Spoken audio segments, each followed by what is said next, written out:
تفسیر سورہ فاتحہ۔ سورہ فاتحہ کے دیگر نام۔ اس سورت کا نام سورہ فاتحہ ہے۔ فاتحہ کہتے ہیں شروع کرنے کو۔ چونکہ قرآن کریم میں سب سے پہلے یہی سورت لکھی ہے، اس لیے اسے سورہ فاتحہ کہتے ہیں، اور اس لیے بھی کہ نماز میں قراءت بھی اسی سے شروع ہوتی ہے۔ اسی کا نام ام الکتاب بھی ہے۔ جمہور یہی کہتے ہیں، البتہ حسن اور ابن سیرین رحمۃ اللہ علیہما اس کے قائل نہیں۔ وہ کہتے ہیں کہ لوح محفوظ کا نام ام الکتاب ہے، اور حسن رحمۃ اللہ علیہ کا قول ہے کہ آیات کو ام الکتاب کہتے ہیں۔ ترمذی کی ایک صحیح حدیث میں ہے، رسول اللہ صلی اللہ علیہ وسلم نے فرمایا، الحمد للہ رب العالمین آخر تک یہی صورت ام القرآن ہے، ام الکتاب ہے، سبع مثانی ہے اور قرآن عظیم ہے۔ اس صورت کا نام سورۃ الحمد اور سورۃ الصلاۃ بھی ہے۔ رسول اللہ صلی اللہ علیہ وسلم فرماتے ہیں کہ اللہ تعالیٰ نے فرمایا ہے، میں نے صلاۃ یعنی سورہ فاتحہ کو اپنے اور اپنے بندے کے درمیان آدھو آدھا تقسیم کر دیا ہے۔ جب بندہ کہتا ہے الحمد للہ رب العالمین، تو اللہ تعالیٰ جواب میں فرماتے ہیں کہ میرے بندے نے میری تعریف کی پوری حدیث تک۔ اس حدیث سے معلوم ہوا کہ سورہ فاتحہ کا نام سورۃ الصلاۃ بھی ہے، اس لیے کہ سورت کا نماز میں پڑھنا شرط ہے۔ ابو سعید خدری رضی اللہ عنہ نے جب سانپ کے کاٹے ہوئے شخص پر اس سورت کو پڑھ کر دم کیا اور وہ اچھا ہو گیا، تو رسول اللہ صلی اللہ علیہ وسلم نے ان سے فرمایا تھا، تمہیں کیسے معلوم ہو گیا کہ یہ رقیہ ہے، یعنی پڑھ کر پھونکنے کی صورت؟ ابن عباس رضی اللہ عنہما اسے اساس القرآن کہتے تھے، یعنی قرآن کی جڑ، اور اس صورت کی پہلی آیت بسم اللہ الرحمن الرحیم ہے۔ سفیان ابن عیینہ رحمۃ اللہ علیہ فرماتے ہیں اس کا نام رقیہ ہے۔ ابن عباس رضی اللہ عنہما نیز قتادہ اور ابو العالیہ رحمۃ اللہ علیہما فرماتے ہیں کہ یہ صورت مکی ہے۔ ابو ہریرہ رضی اللہ عنہ، مجاہد، عطا بن یسار اور زہری رحمۃ اللہ علیہم فرماتے ہیں یہ صورت مدنی ہے، اور یہ بھی ایک قول ہے کہ یہ صورت 2 مرتبہ نازل ہوئی، ایک مرتبہ مکے میں اور دوبارہ مدینے میں، لیکن پہلا قول ہی زیادہ ٹھیک ہے، اس لیے دوسری آیت میں ہے وَلَقَدْ آتَيْنَاكَ سَبْعًا مِّنَ الْمَثَانِي، یعنی ہم نے تمہیں اے نبی 7 مثانی 7 آیتیں دہرائی جانے والی دی ہیں، واللہ اعلم۔ ابو اللیث سمرقندی رحمۃ اللہ علیہ کا ایک قول قرطبی نے یہ بھی نقل کیا ہے کہ اس صورت کا نصف یعنی آدھا تو مکہ مکرمہ میں نازل ہوا اور آخری آدھا حصہ مدینہ المنورہ میں نازل ہوا، لیکن یہ قول غریب و عجیب ہے۔ اس کی آیات کے بارے میں اتفاق ہے کہ 7 ہیں، لیکن عمرو ابن عبید نے 8 اور حسین جعفری نے 6 بھی کہی ہیں، اور یہ دونوں قول شاذ ہیں، صحیح نہیں، غلط ہیں۔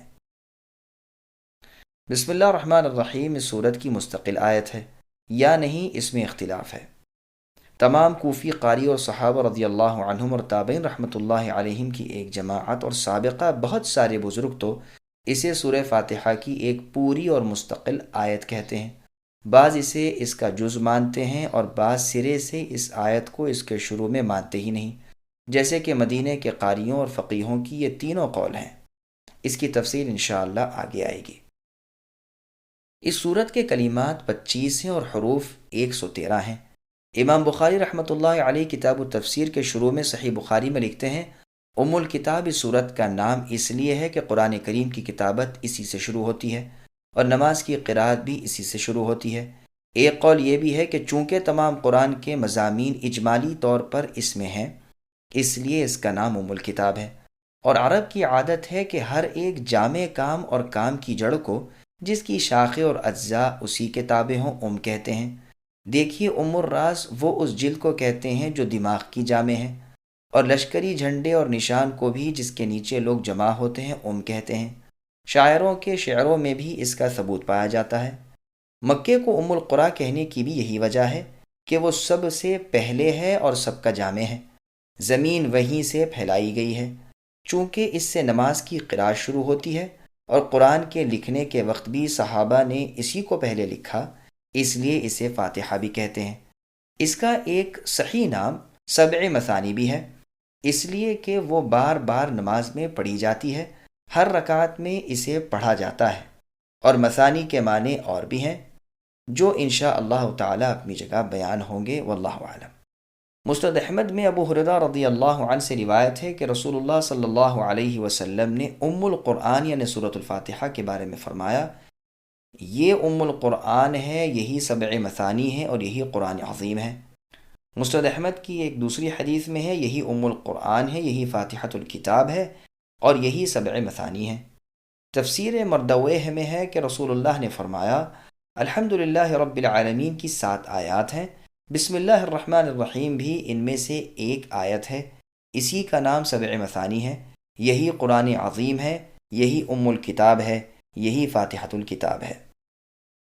دار قطنی میں بھی اسی طرح کی ایک حدیث ہے، اور بقول امام دار قطنی رحمۃ اللہ علیہ اس کے سب راوی ثقہ ہیں۔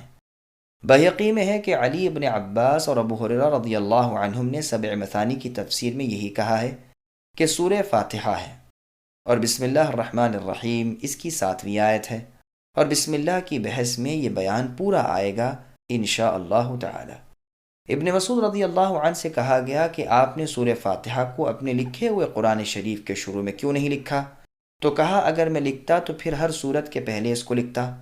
ابو بکر ابن ابی داؤد رحمۃ اللہ علیہ فرماتے ہیں اس قول کا مطلب یہ ہے کہ نماز میں پڑھے جانے کی حیثیت سے، اور چونکہ تمام مسلمانوں کو حفظ ہے اس لیے لکھنے کی چندہ ضرورت نہیں۔ دلائل النبوہ میں امام بیہقی نے ایک حدیث وارد کی ہے جس میں ہے کہ یہ سورت سب سے پہلے نازل ہوئی۔ باقلانی رحمۃ اللہ علیہ نے نقل کیا ہے کہ ایک قول یہ ہے کہ سورہ فاتحہ سب سے پہلے نازل ہوئی، دوسرا قول یہ ہے کہ یا ایھا المدثر سب سے پہلے نازل ہوئی، جیسا کہ صحیح حدیث میں جابر رضی اللہ عنہ سے مروی ہے، اور تیسرا قول یہ ہے کہ سب سے پہلے اقرأ بسم ربک الذی خلق سورۃ العلق نازل ہوئی، اور یہی صحیح ہے۔ اس کی تفصیل آگے آئے گی انشاءاللہ۔ سورہ فاتحہ کے فضائل۔ مسند احمد میں ابو سعید ابن المعلی رضی اللہ عنہ سے مروی ہے کہ میں نماز پڑھ رہا تھا اور رسول اللہ صلی اللہ علیہ وسلم نے مجھے بلایا، میں نے کوئی جواب نہ دیا۔ جب نماز سے فارغ ہو کر میں رسول اللہ کی خدمت میں حاضر ہوا تو رسول اللہ نے فرمایا اب تک کس کام میں تھے؟ میں نے کہا اللہ کے رسول میں نماز میں تھا۔ آپ نے فرمایا کیا اللہ تعالیٰ کا یہ فرمان تم نے نہیں سنا؟ یا ایھا الذین آمنوا استجیبوا للہ وللرسول اذا دعاکم لما یحییکم، یعنی اے ایمان والو اللہ کے رسول جب تمہیں پکاریں تم جواب دو۔ اچھا سنو میں تمہیں مسجد سے جانے سے پہلے ہی بتلا دوں گا کہ قرآن مجید میں سب سے بڑی سورت کون سی ہے۔ پھر میرا ہاتھ پکڑے ہوئے جب آپ نے مسجد سے جانے کا ارادہ کیا تو میں نے آپ کو وعدہ یاد دلایا۔ آپ نے فرمایا وہ سورۃ الفاتحہ یعنی الحمدللہ رب العالمین ہے، یہی سبع المثانی ہے، اور یہی وہ قرآن عظیم ہے جو میں دیا گیا ہوں۔ اسی طرح یہ روایت صحیح بخاری، ابو داود، نسائی اور ابن ماجہ میں بھی دوسری سندوں کے ساتھ ہے۔ موطا امام مالک میں ہے کہ رسول اللہ صلی اللہ علیہ وسلم نے ابی بن کعب رضی اللہ عنہ کو آواز دی، وہ نماز میں تھے، فارغ ہو کر آپ سے ملے، فرماتے ہیں کہ آپ نے اپنا ہاتھ میرے ہاتھ میں رکھا، مسجد سے باہر نکل ہی رہے تھے تو فرمایا میں چاہتا ہوں کہ مسجد سے نکلنے سے پہلے میں تمہیں ایسی ایک صورت بتاؤں کہ تورات، انجیل اور قرآن میں اس کے مثل نہیں۔ اب میں نے اس امید پر چال نرم کر دی اور پوچھا اللہ کے رسول وہ صورت کیا ہے؟ آپ نے فرمایا نماز کے شروع میں تم کیا پڑھتے ہو؟ میں نے کہا الحمدللہ رب العالمین، اور پوری صورت تک پڑھ دیا۔ نبی نے فرمایا وہ یہی صورت ہے، سبع المثانی اور قرآن عظیم جو مجھے دیا گیا ہے وہ بھی یہی ہے۔ اس حدیث کے آخری راوی ابو سعید رحمۃ اللہ علیہ ہیں۔ اس بنا پر ابن الاثیر اور ان کے ساتھ والے یہاں دھوکہ کھا گئے ہیں، وہ انہیں ابو سعید ابن المعلی سمجھ بیٹھے ہیں۔ یہ ابو سعید دوسرے ہیں، یہ مولا خزاعی ہیں اور تابعین میں سے ہیں، اور وہ ابو سعید انصاری خدری رضی اللہ عنہ ہیں۔ ان کی حدیث متصل اور صحیح ہے، اور یہ حدیث ظاہر میں منقطع معلوم ہوتی ہے اگر ابو سعید تابعی کا ابی رضی اللہ عنہ سے سننا ثابت نہ ہو، اور اگر سننا ہو تو یہ حدیث مسلم کی شرط پر ہے، واللہ اعلم۔ اس حدیث کے اور بھی بہت سے طرق ہیں۔ مسند احمد میں ہے کہ رسول اللہ نے جب انہیں پکارا تو یہ نماز میں تھے، التفات کیا مگر جواب نہ دیا۔ رسول اللہ نے پھر پکارا، ابی رضی اللہ عنہ نے نماز ہلکی کر دی اور فارغ ہو کر جلدی سے حاضر خدمت ہوئے، السلام علیکم عرض کیا۔ رسول اللہ نے جواب دے کر فرمایا ابی تم نے مجھے جواب کیوں نہ دیا؟ کہا اللہ کے رسول میں نماز میں تھا۔ آپ نے وہی آیت پڑھ کر فرمایا کیا تم نے یہ آیت نہیں سنی؟ کہا اللہ کے رسول قصور ہوا، اب ایسا نہ کروں گا۔ رسول اللہ نے فرمایا کیا تم چاہتے ہو کہ میں تمہیں ایک ایسی صورت بتاؤں کہ تورات، انجیل، زبور اور قرآن میں اس جیسی صورت نہیں۔ میں نے کہا ضرور ارشاد فرمائیے۔ نبی نے فرمایا یہاں سے جانے سے پہلے ہی میں تمہیں بتا دوں گا۔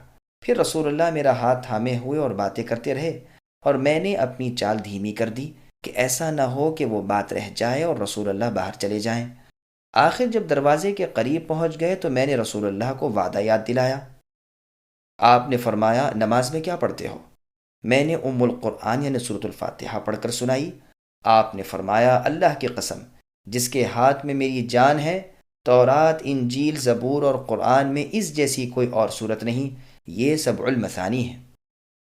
سنن ترمذی میں اتنا اضافہ اور بھی ہے کہ یہی وہ بڑا قرآن ہے جو مجھے عطا فرمایا گیا ہے۔ یہ حدیث حسن صحیح ہے۔ انس رضی اللہ عنہ سے بھی اس باب میں ایک حدیث مروی ہے۔ مسند احمد کی ایک مطول حدیث میں بھی اسی طرح مروی ہے۔ نسائی کی روایت میں یہ الفاظ بھی ہیں کہ یہ صورت اللہ تعالیٰ اور بندے کے درمیان تقسیم کر دی گئی ہے۔ یہ حدیث اور اس جیسی اور احادیث سے استدلال کر کے ابن راہویہ، ابو بکر ابن عربی، ابن الحضار وغیرہ اکثر علماء کا کہنا ہے کہ بعض آیات اور بعض صورتیں بعض پر فضیلت رکھتی ہیں، اور ایک دوسری جماعت کا خیال ہے کہ اللہ تعالیٰ کا تمام کلام برابر ہے۔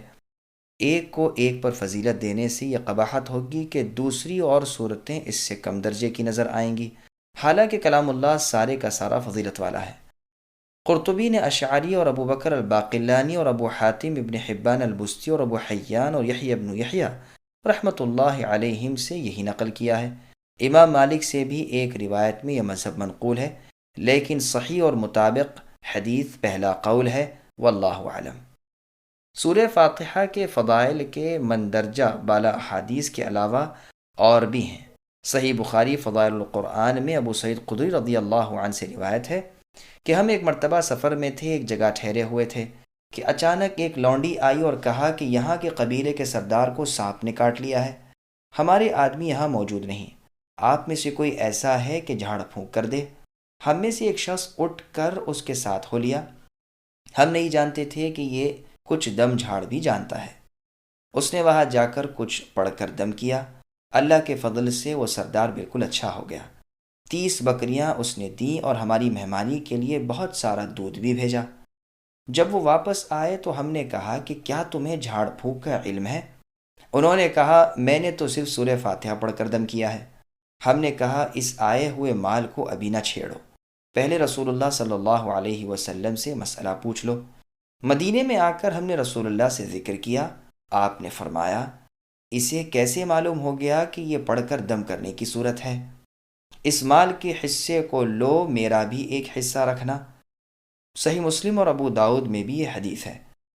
مسلم کی بعض روایات میں ہے کہ دم کرنے والے ابو سعید خدری رضی اللہ عنہ ہی تھے۔ مسلم اور نسائی میں حدیث ہے کہ رسول اللہ صلی اللہ علیہ وسلم کے پاس ایک مرتبہ جبرائیل علیہ السلام بیٹھے ہوئے تھے کہ اوپر سے ایک زوردار دھماکے کی آواز آئی۔ جبرائیل علیہ السلام نے اوپر دیکھ کر فرمایا آج آسمان کا وہ دروازہ کھلا ہے جو کبھی نہیں کھلا تھا۔ پھر وہاں سے ایک فرشتہ رسول اللہ کے پاس آتا ہے اور کہتا ہے خوش ہو جائیے، 2 نور آپ کو ایسے دیے گئے ہیں کہ آپ سے پہلے کسی نبی کو نہیں دیے گئے۔ سورۃ الفاتحہ اور سورہ بقرہ کی آخری آیات، ایک ایک حرف ان میں سے نور ہے۔ صحیح مسلم میں ابو ہریرہ رضی اللہ عنہ سے روایت ہے کہ رسول اللہ صلی اللہ علیہ وسلم نے فرمایا جو شخص اپنی نماز میں ام القرآن نہ پڑھے اس کی نماز ناقص ہے، ناقص ہے، ناقص ہے، پوری نہیں ہے۔ ابو ہریرہ رضی اللہ عنہ سے پوچھا گیا کہ جب ہم امام کے پیچھے ہوں تو؟ فرمایا پھر چپ کے پڑھ لیا کرو۔ میں نے رسول اللہ صلی اللہ علیہ وسلم سے سنا ہے، آپ فرمایا کرتے تھے اللہ تعالیٰ کا فرمان ہے کہ میں نے نماز سورہ فاتحہ کو اپنے اور اپنے بندے کے درمیان آدھوں آدھ کر دیا ہے، اور میرا بندہ مجھ سے جو مانگتا ہے وہ میں دیتا ہوں۔ جب بندہ کہتا ہے الحمدللہ رب العالمین تو اللہ تعالیٰ فرماتے ہیں حمدنی عبدی، میرے بندے نے میری تعریف کی۔ پھر بندہ کہتا ہے الرحمن الرحیم، اللہ تعالیٰ فرماتے ہیں اثنى علی عبدی، میرے بندے نے میری ثنا بیان کی۔ پھر بندہ کہتا ہے مالک یوم الدین، اللہ تعالیٰ فرماتے ہیں مجدنی عبدی، میرے بندے نے میری بزرگی بیان کی۔ بعض روایتوں میں ہے کہ اللہ تعالیٰ اس کے جواب میں فرماتے ہیں فوض الی عبدی، میرے بندے نے خود کو میرے سپرد یعنی حوالے کر دیا ہے۔ پھر بندہ کہتا ہے ایاک نعبد و ایاک نستعین، اللہ تعالیٰ فرماتے ہیں یہ میرے اور میرے بندے کے درمیان ہے، اور میرا بندہ مجھ سے جو مانگے گا میں دوں گا۔ پھر بندہ آخر صورت تک پڑھتا ہے، اللہ تعالیٰ فرماتے ہیں یہ سب میرے بندے کے لیے ہے، اور یہ جو مانگے گا وہ اس کے لیے ہے۔ نسائی میں روایت ہے۔ بعض روایات کے الفاظ میں کچھ تبدیلی بھی ہے۔ ترمذی نے اس حدیث کو حسن کہا، ابو زرعہ رحمۃ اللہ علیہ نے انہیں صحیح کہا ہے۔ مسند احمد میں بھی یہ حدیث مطول موجود ہے۔ اس کے راوی ابی بن کعب رضی اللہ عنہ ہے۔ اب اس حدیث کے فائدوں پر نظر ڈالیے۔ اس حدیث میں لفظ صلاۃ یعنی نماز کا اطلاق ہے، اور مراد اس سے قرات ہے، جیسا کہ قرآن میں اور جگہ پر ہے وَلَا تَجْهَرْ بِصَلَاتِكَ، یعنی اے نبی اپنی نماز یعنی قراءت کو نہ تو بہت بلند آواز سے پڑھیے نہ بہت پست آواز سے، بلکہ درمیانی آواز سے پڑھا کیجیے۔ ابن عباس رضی اللہ عنہما سے اس کی تفسیر میں صراحت سے مروی ہے کہ یہاں صلاۃ سے مراد قراءت ہے، اور اسی طرح مندرجہ بالا حدیث میں قراءت کو صلاۃ کہا ہے۔ اس سے نماز میں قراءت کی جو عظمت ہے وہ معلوم ہوتی ہے، اور ظاہر ہوتا ہے کہ قراءت نماز کا اعلیٰ رکن ہے، اس لیے کہ عبادت کا مطلق نام لیا گیا اور اس کے ایک جز یعنی قراءت کا ذکر کیا گیا۔ یہ بھی خیال رہے کہ اس کے برخلاف ایسا بھی ہوا ہے کہ قراءت کا اطلاق کیا گیا اور مراد نماز لی گئی۔ فرمان ہے وَقُرْآنَ الْفَجْرِ، یعنی صبح کے قرآن پر فرشتے حاضر کیے جاتے ہیں، یہاں مراد قرآن سے نماز ہے۔ بخاری اور مسلم کی حدیث میں ہے کہ فجر کی نماز کے وقت رات کے اور دن کے فرشتے جمع ہو جاتے ہیں، اور ان آیات و احادیث سے یہ بھی معلوم ہوا کہ نماز میں قراءت کا پڑھنا ضروری ہے، اور علماء کا بھی اس پر اتفاق ہے۔ اس میں اختلاف ہے کہ نماز میں سورہ فاتحہ کا پڑھنا ہی ضروری ہے یا قرآن میں سے جو کچھ پڑھ لے وہی کافی ہے۔ ابو حنیفہ اور ان کے ساتھی وغیرہ تو کہتے ہیں کہ اسی کا پڑھنا متعین نہیں، بلکہ قرآن میں سے جو کچھ پڑھ لے گا کافی ہوگا۔ ان کی دلیل آیت فَاقْرَؤْا مَا تَيَسَّرَ مِنَ الْقُرْآنِ ہے، یعنی قرآن میں سے جو آسان ہو پڑھ لو۔ بخاری اور مسلم کی حدیث ہے جس میں ہے کہ رسول اللہ نے ایک شخص کو جو نماز کو جلدی جلدی پڑھ رہے تھے فرمایا جب تم نماز کے لیے کھڑے ہو تو تکبیر کہو، پھر جو قرآن میں سے تمہیں آسان نظر آئے پڑھ لو۔ وہ کہتے ہیں کہ رسول اللہ کا اس شخص کو یہ فرمانا اور سورہ فاتحہ کی تعیین نہ کرنا بتا رہا ہے کہ جو کچھ قرآن پڑھ لے کافی ہے۔ دوسرا قول یہ ہے کہ سورہ فاتحہ ہی کا پڑھنا ضروری ہے، اور اس کے پڑھے بغیر نماز نہ ہوگی۔ ان کے علاوہ اور تمام ائمہ کرام کا یہی قول ہے۔ امام مالک، امام شافعی، امام احمد رحمۃ اللہ علیہم اور ان کے سب شاگرد وغیرہ اور جمہور علماء کرام کا یہی قول ہے۔ ان کی دلیل یہ حدیث مبارکہ ہے جو اللہ کے رسول صلی اللہ علیہ وسلم نے بیان فرمائی ہے، جس کو امام مسلم، ابو داؤد وغیرہ نے نکالا کہ جو شخص نماز پڑھے خواہ کوئی نماز ہو اور اس میں ام القرآن نہ پڑھے تو وہ نماز ناقص ہے، پوری نہیں۔ اسی طرح ان بزرگوں نے یہ دلیل بھی لی ہے جو بخاری اور مسلم میں عبادہ بن صامت رضی اللہ عنہ سے مروی ہے کہ رسول اللہ صلی اللہ علیہ وسلم نے فرمایا جو شخص سورہ فاتحہ کو نہ پڑھے یعنی اپنی نماز میں تو اس کی نماز نہیں ہے۔ صحیح ابن خزیمہ اور صحیح ابن حبان میں ابو ہریرہ رضی اللہ عنہ سے روایت ہے کہ رسول اللہ صلی اللہ علیہ وسلم نے فرمایا وہ نماز نہیں ہوتی جس میں ام القرآن یعنی سورہ فاتحہ نہ پڑھی جائے۔ ان کے علاوہ اور بھی بہت سی احادیث ہیں، ہمیں یہاں پر مناظرانہ پہلو اختیار کرنے کی کوئی ضرورت نہیں، وہ بہت لمبی بحثیں ہیں۔ ہم نے تو مختصراً ان بزرگوں کے دلائل بیان کیے ہیں۔ صحیح اور حدیث کے مطابق دوسرا قول ہی ہے، یعنی سورہ فاتحہ کا پڑھنا واجب ہے، ضروری ہے، واللہ اعلم۔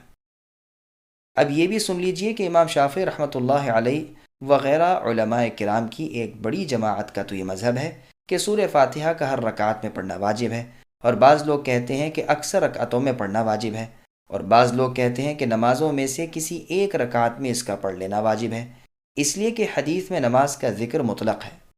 ابو حنیفہ ان کے ساتھی ثوری اور اوزاعی رحمۃ اللہ علیہ کہتے ہیں کہ اس کا پڑھنا متعین ہی نہیں بلکہ اور کچھ بھی پڑھ لے تو کافی ہے، کیونکہ قرآن میں ما تیسرہ کا لفظ ہے، واللہ اعلم۔ لیکن یہ خیال رہے کہ ابن ماجہ کی حدیث میں ہے کہ جو شخص فرض وغیرہ نماز کی ہر رکعت میں سورہ فاتحہ اور سورہ نہ پڑھے اس کی نماز نہیں، لیکن یہ روایت بس سبب اسناد کے ضعیف ہے۔ البتہ اس حدیث کی صحت میں نظر ہے، اور ان سب باتوں کی تفصیل اسماء اور رجال کی کتابوں میں موجود ہے، واللہ اعلم۔ صحیح اور حدیث کے مطابق پہلا قول ہے، یعنی فاتحہ کا پڑھنا ہی ضروری ہے۔ مقتدی پر سورہ فاتحہ کے واجب ہونے کے مسئلے میں علماء کے 3 قول ہیں۔ پہلا قول یہ ہے کہ سورہ فاتحہ کا پڑھنا جس طرح امام پر واجب ہے اسی طرح مقتدی پر بھی واجب ہے۔ اس کی دلیل وہ عام احادیث ہیں جو ابھی دوسرے فائدے کے بیان میں گزر چکی۔ دوسرا قول یہ ہے کہ سرے سے مقتدی کے ذمے قرات واجب ہی نہیں، نہ یہ صورت نہ کچھ اور، نہ جہری نماز میں نہ سری نماز میں۔ ان کی دلیل مسند احمد کی یہ حدیث ہے جس میں رسول اللہ نے فرمایا، جس کا امام ہو تو امام کی قرات اس کی قراءت ہے، لیکن یہ روایت ضعیف ہے، اور یہ خود جابر رضی اللہ عنہ کے قول سے مروی ہے۔ گو اس مرفوع حدیث کی سندیں بھی ہیں لیکن کوئی سند صحیح نہیں، واللہ اعلم۔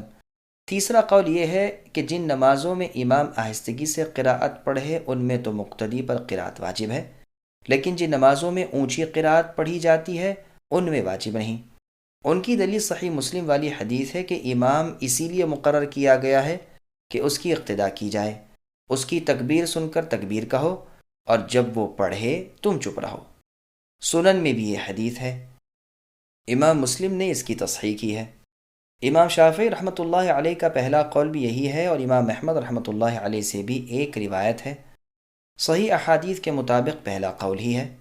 ابو داؤد، ترمذی، نسائی وغیرہ میں حدیث ہے کہ رسول اللہ صلی اللہ علیہ وسلم نے اپنے مقتدیوں کو فرمایا کہ تم سوائے سورہ فاتحہ کے اور کچھ نہ پڑھو، اس کے پڑھے بغیر نماز نہیں ہوتی۔